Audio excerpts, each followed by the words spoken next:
আসসালামু আলাইকুম। জসিন্তা জিনিয়া আমন্ত্রণ জানাচ্ছি এনটিভির মধ্যাহ্নের খবরে।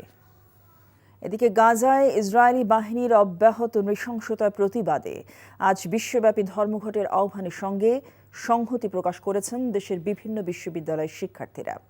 একই সাথে দেশব্যাপী সাধারণ ধর্মঘট পালনের আহ্বান জানিয়েছেন তারা। The world stops for Gaza কর্মসূচির সঙ্গে সংহতি জানিয়ে বিভিন্ন বিশ্ববিদ্যালয়ের বিভিন্ন বিভাগের শিক্ষার্থীরা ক্লাস ও পরীক্ষা বর্জনের ঘোষণা দিয়েছেন। ক্লাস পরীক্ষা বর্জন কর্মসূচি পালনে বন্ধ রয়েছে Dhaka college, city college, Titumir college সহ রাজধানীর শিক্ষা প্রতিষ্ঠানগুলোর একাডেমিক কার্যক্রম। গাজায় গণহত্যার প্রতিবাদে মার্চ ফর প্যালেস্টাইন কর্মসূচি পালন করছে ঢাকা বিশ্ববিদ্যালয়ের শিক্ষার্থীরা। নিরীহ ফিলিস্তিনিদের উপর অমানবিক হত্যাযজ্ঞ বন্ধের দাবিতে ক্যাম্পাসে দফায় দফায় বিক্ষোভ মিছিল করছে বিভিন্ন ছাত্র সংগঠন, সামাজিক সাংস্কৃতিক সংগঠনের নেতাকর্মী সহ সাধারণ শিক্ষার্থীরা। শিক্ষার্থীদের বিশ্বব্যাপী ক্লাস ও পরীক্ষা বর্জন কর্মসূচির সঙ্গে সংহতি প্রকাশ করে ঢাকা বিশ্ববিদ্যালয় প্রশাসন স্থগিত ঘোষণা করা হয়েছে সব বিভাগের ক্লাস ও পরীক্ষা। রাজশাহী বিশ্ববিদ্যালয়, খুলনা বিশ্ববিদ্যালয়, চট্টগ্রাম বিশ্ববিদ্যালয়, বাংলাদেশ কৃষি বিশ্ববিদ্যালয়, ব্র্যাক বিশ্ববিদ্যালয়, ড্যাফোডিল ইন্টারন্যাশনাল ইউনিভার্সিটি সহ আরও বেশ কিছু সরকারি বেসরকারি বিশ্ববিদ্যালয়ের শিক্ষার্থীরাও সংহতি প্রকাশ করেছেন। এছাড়া এনসিপি, ছাত্রদল সহ বিভিন্ন সংগঠন এই ধর্মঘটের সাথে একাত্মতা প্রকাশ করেছে। গাজায় ইসরায়েলি বাহিনীর নৃশংসতার প্রতিবাদে বিশ্বব্যাপী ধর্মঘটের আহ্বানের সঙ্গে সংহতি জানিয়ে বাংলাদেশেও কর্মসূচি পালিত হচ্ছে। এই কর্মসূচির খবর জানাতে আমাদের সাথে সরাসরি যুক্ত হচ্ছেন স্টাফ করেসপন্ডেন্ট নূর হোসেন।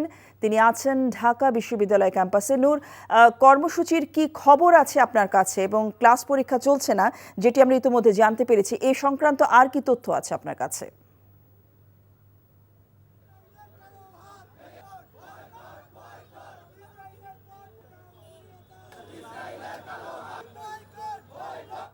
আজকে যে গ্লোবাল স্ট্রাইক চলছে সেই গ্লোবাল স্ট্রাইকে সংহতি জানিয়ে ঢাকা বিশ্ববিদ্যালয়ের শিক্ষার্থীরা গতকাল রাতেই ঘোষণা দিয়েছেন তারা কোনো ক্লাস পরীক্ষায় অংশগ্রহণ করবেন না এবং পরবর্তী সময় বিশ্ববিদ্যালয় কর্তৃপক্ষ সেই ঘোষণাটিকে আমলে নিয়ে বিশ্ববিদ্যালয়ের পক্ষ থেকেও ক্লাস পরীক্ষা বর্জন করেছে।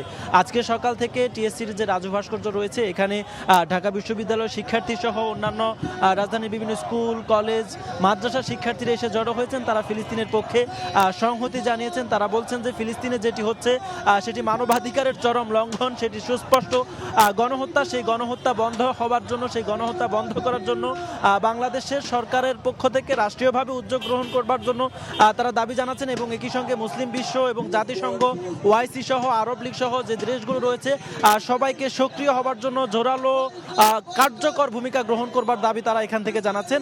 এছাড়া তারা বলছেন যে বাংলাদেশে ফিলিস্তিনির যে গণহত্যাটি হচ্ছে সেই গণহত্যার প্রতিবাদে ইসরায়েলের যে সমস্ত পণ্য রয়েছে যেগুলো বাংলাদেশে ব্যবহার করা হচ্ছে সে সকল পণ্য যাতে বয়কট করা হয় সেই বয়কটের দাবি তারা এখান থেকে জানাচ্ছেন। এছাড়া বাংলাদেশের পাসপোর্টে একটি লাইন ছিল যেখানটায় বলা ছিল বাংলাদেশের পাসপোর্ট পৃথিবীর সব দেশের জন্য ভ্যালিড, শুধুমাত্র ইসরায়েল ছাড়া। এখন তারা দাবি করছেন যে সেই শুধুমাত্র ইসরায়েল ছাড়া যে শব্দটি, যে লাইনটি বাংলাদেশের পাসপোর্টে ছিল সেটি যেন পুনরায় প্রতিস্থাপন করা হয়, এই দাবিও তারা এখান থেকে জানাচ্ছেন।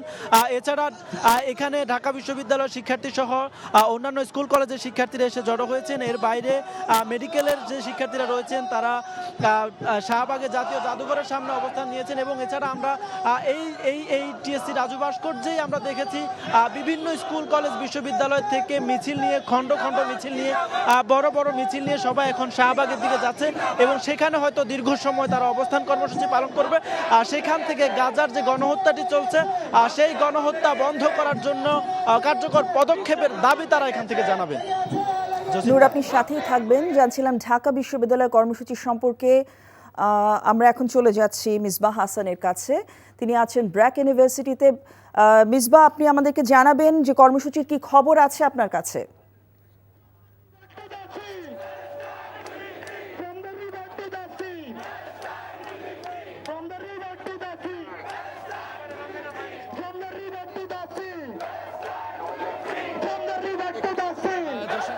এতক্ষণ কিন্তু এই ব্র্যাকের সামনে কিন্তু অবস্থান নিয়ে শিক্ষার্থীরা কিন্তু তারা সেই প্রতিবাদে বিক্ষোভ কিন্তু চালিয়ে যাচ্ছে। ঠিক এতক্ষণ কিন্তু ব্র্যাকের যে মূল ফটক ছিল সেখানে অবস্থান নিয়েছিল শিক্ষার্থীরা, এখন কিন্তু তারা বিক্ষোভটি নিয়ে রাজপথে নেমে এসেছে। অর্থাৎ যে এখন কিন্তু তারা এই পুরো বাড্ডা এলাকা প্রদক্ষিণ করবেন এমনটি আমাদেরকে জানিয়েছেন।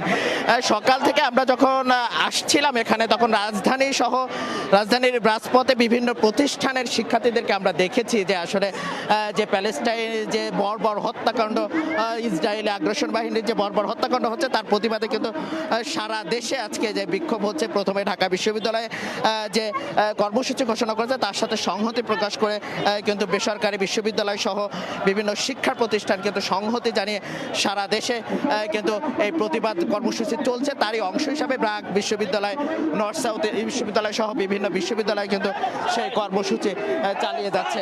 আমরা এখানে যেটি দেখতে পাচ্ছি যে শিক্ষার্থীরা এসেছেন এবং তারা যে প্রতিবাদে বারবার প্রতিবাদ জানাচ্ছেন যে আসলে যে প্যালেস্টাইনে যে হত্যাকাণ্ড, বর্বর যে হত্যাকাণ্ড আমরা এর আগেও দেখেছি যে নেতানিয়াহুর যে বর্বর বাহিনী, ইসরায়েল আগ্রাসন বাহিনী যে 50,000 মানুষকে গত বছর যে হত্যা করেছিল, 50,000-এর বেশি মানুষ। এবারও যে হত্যাকাণ্ডের যে সূচনা হয়েছে এটি যেন খুব শীঘ্রই বন্ধ হয় এবং এর প্রতিবাদ জানিয়ে কিন্তু তারা এখনো পর্যন্ত বিক্ষোভ করছে এবং তাদের একটি দাবি যে ইসরায়েলি আগ্রাসন বাহিনী যেন আর কখনো এই বর্বরতার হামলা দেখাতে সাহস না পায় এবং মুসলমানদের যে ঐক্য, সেই ঐক্যের আহ্বান কিন্তু তারা জানিয়েছে এবং ইসরায়েলের পণ্য বর্জন সহ নানা রকম প্রতিবাদী স্লোগান কিন্তু তারা দিচ্ছেন। এই ছিল সবশেষ। মিসবা আমাদের সাথে থাকবেন। দর্শক, আমরা ঢাকা কলেজ থেকে সরাসরি যুক্ত হতে যাচ্ছি আমাদের স্টাফ করেসপন্ডেন্ট কায়কোবাদ মাহমুদের সাথে। কায়কোবাদ, কর্মসূচির কি খবর আছে আপনার কাছে, আমাদেরকে জানাবেন।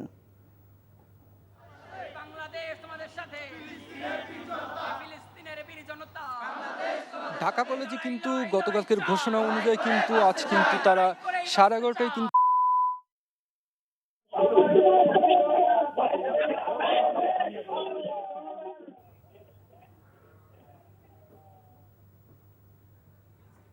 প্রতিবাদে কিন্তু তারা এই কর্মসূচি পালন করছে। তারা কিন্তু এর মধ্যে তারা কিন্তু ক্যাম্পাসে একটি মিছিলও করেছেন। তারা ক্যাম্পাসে মিছিলটি প্রদক্ষিণ করে আবারও কিন্তু তারা মূল ফটকে অবস্থান নিয়েছিলেন, সেখান থেকে কিন্তু তারা আবারও শহীদ মিনারে এখানে অবস্থান নিচ্ছেন।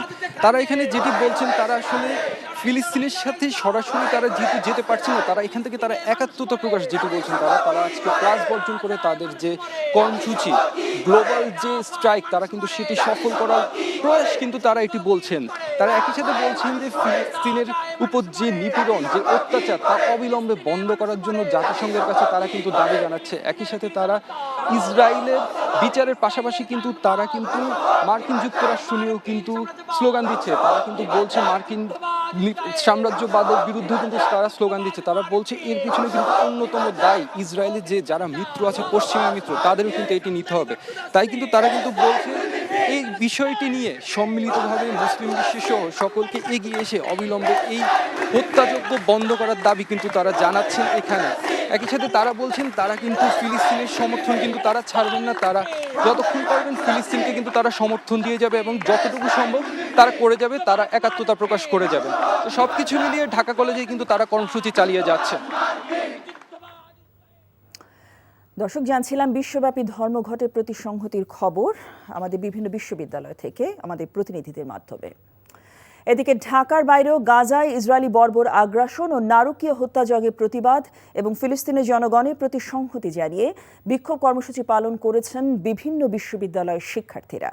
গাজার জনগণের প্রতি সংহতি জানাতে রাজশাহী বিশ্ববিদ্যালয়ে সমাবেশ অনুষ্ঠিত হয়। সকাল 11টা থেকে দুপুর 12টা পর্যন্ত সিনেট ভবনের সামনে অনুষ্ঠিত সমাবেশে অন্যান্যের মধ্যে উপাচার্য অধ্যাপক সালেহ হাসান নকিব অংশ নেন।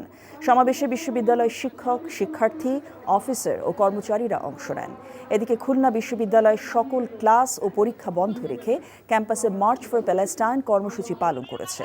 এই কর্মসূচিতে খুলনা বিশ্ববিদ্যালয় প্রশাসন সংহতি প্রকাশ করে সকল শিক্ষক, শিক্ষার্থী ও কর্মকর্তা কর্মচারীদের অংশগ্রহণ করেছেন।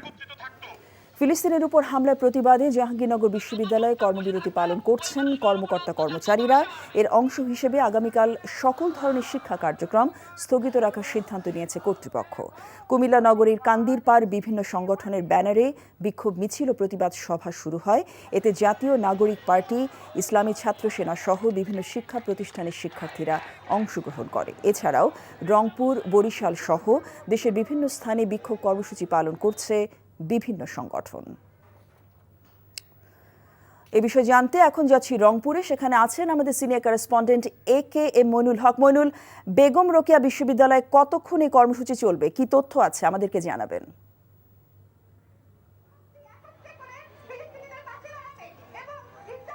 বেগম রোকেয়া বিশ্ববিদ্যালয়ের কর্মসূচি তো সকাল 11টা থেকে 12টা পর্যন্ত পালিত হয়েছে বিশ্ববিদ্যালয়ের প্রধান ফটকের সামনে। এখন কিন্তু আমি দাঁড়িয়ে আছি রংপুর নগরীর টাউন হলের সামনে, যে মূল সড়ক, সেই মূল সড়কে আপনাদেরকে একটু দেখাতে চাই যে মূল সড়কে বসে পড়েছে শিক্ষার্থীরা, বিভিন্ন পেশার মানুষরা এবং বিভিন্ন অফিসের যারা কর্মকর্তা কর্মচারী, তারা কিন্তু অফিস খোলা থাকলেও আজকে আর তারা অফিসে যায়নি। তারা এই কর্মসূচিকে সংহতি জানিয়ে এখানে অনেকে এসে অবস্থান নিয়েছেন এবং রংপুর নগরীর যে সমস্ত শিক্ষা প্রতিষ্ঠান রয়েছে, Rangpur medical college, prime medical college, community medical college, তারপরে nursing college, Rangpur cantt public জেলা school, collectorate school, border guard, police lines school and college এবং রংপুর পলিটেকনিক্যাল কলেজ সহ যে সমস্ত শিক্ষা প্রতিষ্ঠান, প্রায় সকল শিক্ষা প্রতিষ্ঠানের শিক্ষার্থীরা এই রংপুর টাউন হলের সামনে এসে রাস্তায় বসে পড়েছে। সড়ক অবরোধ করে তারা বিক্ষোভ কর্মসূচি পালন করছে।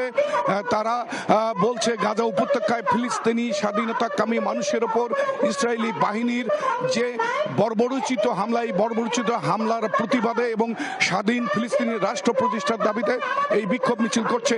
এই বিক্ষোভ মিছিল, এই কর্মসূচি কিন্তু 11টায় শুরু হয়েছে, কখন শেষ হবে আমরা জানি না। তবে ইতিমধ্যেই জেনেছি জোহরের নামাজের পরও রংপুরে সর্বস্তরের জনতার যে ব্যানার, এই ব্যানার এবং তৌহিদি মুসলিম সমিতির নেতৃত্বে কিন্তু রংপুরে বিক্ষোভ মিছিল করা হবে। আজকের এই কর্মসূচিতে আমরা দেখছি সর্বস্তরের মানুষ এসে এখানে অংশগ্রহণ করেছে।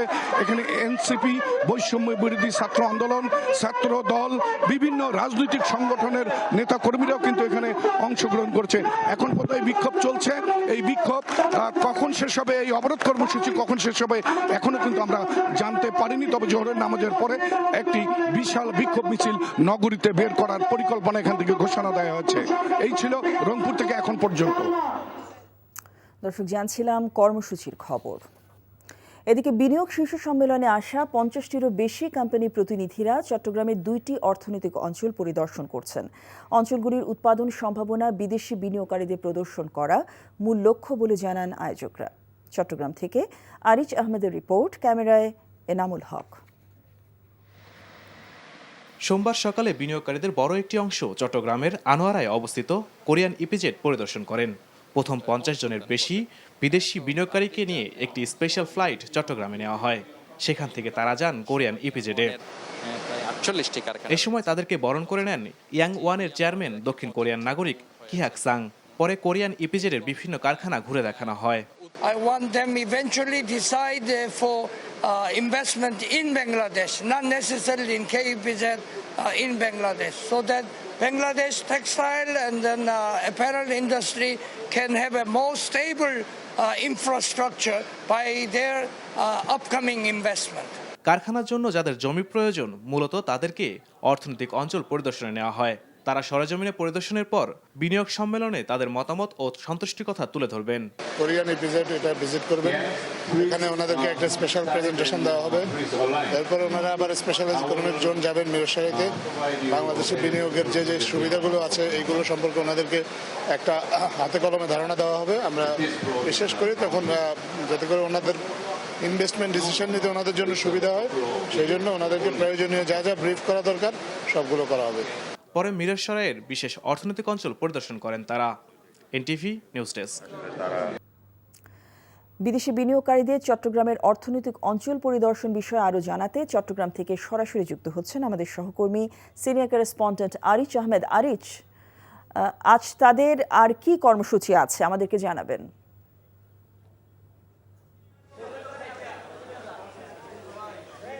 হ্যাঁ জসিন্তা, এই মুহূর্তে 50টির বেশি বিনিয়োগকারী এই চট্টগ্রামের কোরিয়ান ইপিজেড এলাকায় বিভিন্ন কারখানা পরিদর্শন করেছেন এবং তারা এই মুহূর্তে মত বিনিময় করছেন। এরপরে তারা চট্টগ্রামের আরেকটি যেটি প্রায় 30,000 একর জায়গা জুড়ে অবস্থিত অর্থনৈতিক অঞ্চল মিরেশ্বরের দিকে চলে যাবেন। এছাড়া এর আগে তারা চট্টগ্রামের যে কোরিয়ান ইপিজেড আছে এখানে প্রায় 4,200 একর জায়গা আছে। এখানে প্রায় 800 একর জায়গার মধ্যে 48টি কারখানা ইতিমধ্যে উৎপাদন করছে এবং শতভাগ রপ্তানিমুখী পণ্যের যে কারখানাগুলো আছে সেগুলো তারা পরিদর্শন করেছেন। তো এখানকার এর আগে তারা সকাল 8টার দিকে একটি ফ্লাইটে করে তারা চট্টগ্রাম আসেন এবং সরাসরি তারা কোরিয়ান ইপিজেটে নিয়ে আসা হয় এবং এখানে ইয়াং ওয়ানের চেয়ারম্যান কিয়াক সাং তাদের সাথে আমরা আলাপ করে যেটা জেনেছি তারা এই এলাকার অবকাঠামোগত নানা সুযোগ সুবিধা থেকে বেশ সন্তুষ্ট, কারণ কর্ণফুলী নদীর পাড়ের উপর কোরিয়ান। দর্শক, জানছিলাম বিনিয়োগকারীদের চট্টগ্রামের অর্থনৈতিক অঞ্চল সফরের খবর। এই ছিল মধ্যাহ্নের খবরে। এই খবরে ভিডিও সহ আপডেট জানতে ভিজিট করুন এনটিভি অনলাইন www.ntvbd.com। এছাড়াও এনটিভি জনপ্রিয় সব অনুষ্ঠান ও খবরের আপডেট জানতে ভিজিট করুন আমাদের ইউটিউব ভেরিফাইড ফেসবুক পেজ। 2টায় দুপুরের খবর দেখার আমন্ত্রণ রইল। সবাইকে ধন্যবাদ।